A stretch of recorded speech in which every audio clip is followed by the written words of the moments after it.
Assalamualaikum warahmatullahi wabarakatuh. Saya Sagita Sinambela dari Prodi Hukum Pidana Islam dengan NIM 0205222043. Di sini saya ingin menjelaskan 3 penjelasan. Yang pertama itu adalah zarimah zina, dan yang kedua itu adalah menuduh orang berzina atau qadzaf, dan yang ketiga itu adalah pencurian atau sirqah. Nah, yang pertama itu zina. Pengertian zina adalah memasukkan zakat ke dalam farus yang haram dengan tidak sesuai dan yang tidak subat dan secara naluri memuaskan hawa nafsu. Nah, terdapat unsur-unsur dari zarimah zina itu terbagi menjadi 2, yaitu sengaja atau ada itikat jahat, dan yang kedua itu adalah wati haram. Wati haram ini adalah farus wanita yang bukan istrinya.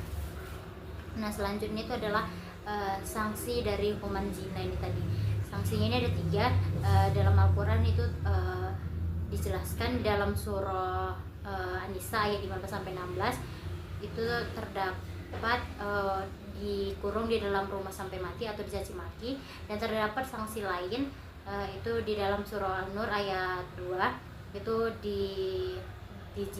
dijilid 100 kali. Dan terdapat juga di hadis riwayat Muslim dari Ubadah bin Samit itu bahwasannya jejaka laki-laki dan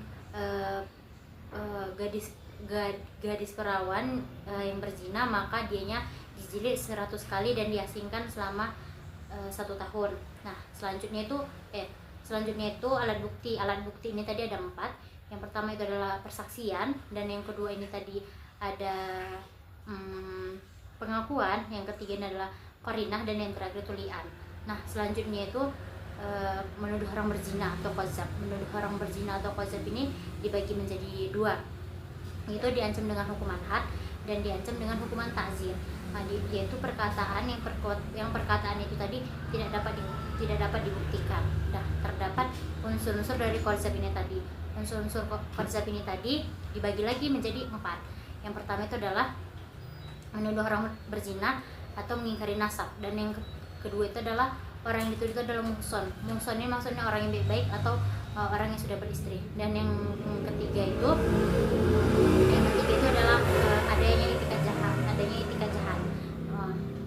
Nah, berarti 3 bukan 4. Dan selanjutnya itu adalah alat bukti. Alat bukti ini tadi ada 3. Yang pertama itu adalah saksi, dan yang kedua adalah pengakuan. Dan menurut Asy-Syafi'i itu pembuktian itu dapat dilakukan dengan sumpah. Ini juga terdapat dalam surah An-Nur ayat 4. Selanjutnya itu jarimah pencurian atau sirqah.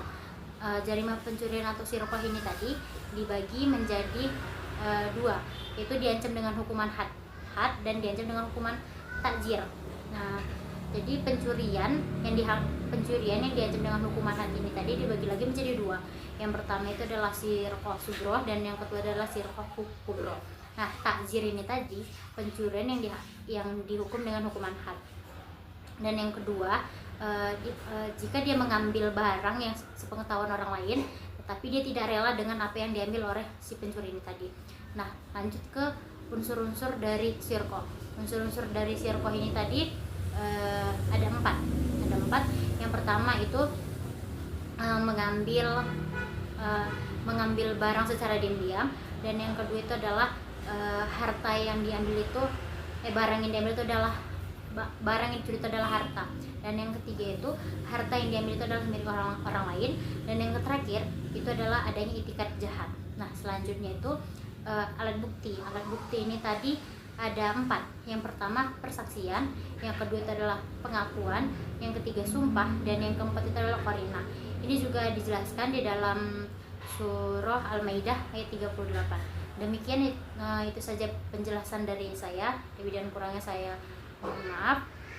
Wabillahi taufiq wal hidayah. Wassalamualaikum warahmatullahi wabarakatuh.